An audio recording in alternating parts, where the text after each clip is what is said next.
अस्सलाम वालेकुम के क्रिएशन पर आज हम असली घी बनाएंगे मक्खन के साथ कि मक्खन से असली घी किस तरह से बनाया जाता है। इसके लिए आपको सॉल्टेड बटर लेना है और कोशिश करें कि आप अच्छी क्वालिटी का लें मक्खन।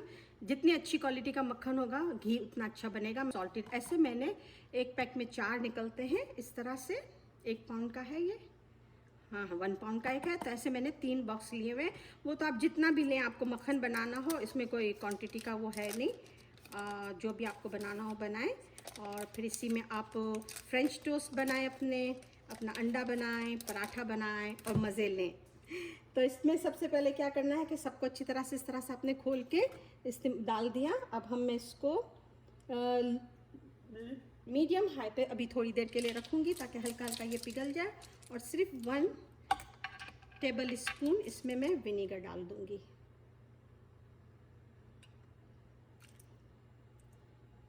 बस अब हमको इसको बिल्कुल लो पे, ये ज़रा सा पिघलता है ना, तो लो पे इसको छोड़ देना है। आहिस्ता आहिस्ता ये पिघल जाएगा और फिर ये हमको सिर्फ इसको बार बार ही सिर्फ घुमाने का है। बहुत आसानी के साथ ये पक जाता है, कोई मुश्किल नहीं है। 2-2.5 घंटे लगते हैं मगर ये आराम से बन जाएगा। बस आप इसको हर थोड़ी देर के बाद ज़रा घुमा लिया करें।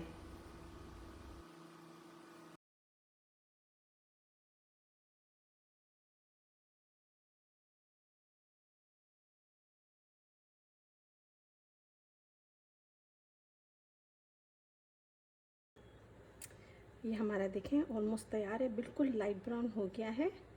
अब इसके पास से आप बिल्कुल ना हटें, इसके करीब ही रहें। ये ब्राउन होने में देर नहीं लगेगी। और ज़्यादा ब्राउन हो गया तो फिर घी में बदबू हो जाएगी जलने की, तो आप इसके पास ही रहें। बस ये अभी 2-3 मिनट में थोड़ा सा और ब्राउन हो जाएगा ना, तो ये हमारा घी तैयार है। फिर हम इसको बर्नी में भर देते हैं। हमारा घी तैयार हो गया है। आप इस तरह से छन्नी ले लें, बर्नी के ऊपर रख दें। फिर आप अपने कोई अच्छा सा स्पून हो बड़े मुंह वाला, उससे आप इस तरह से इसको इसमें पोर कर लें।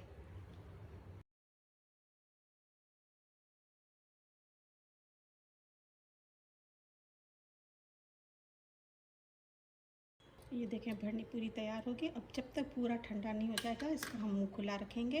और देखें ये इस तरह से लाइट ब्राउन कलर का है, इससे ज़्यादा डार्क नहीं होना चाहिए। बस इसको आप डिस्कार्ड कर दें अच्छी तरह से निकालने के बाद। शुक्रिया।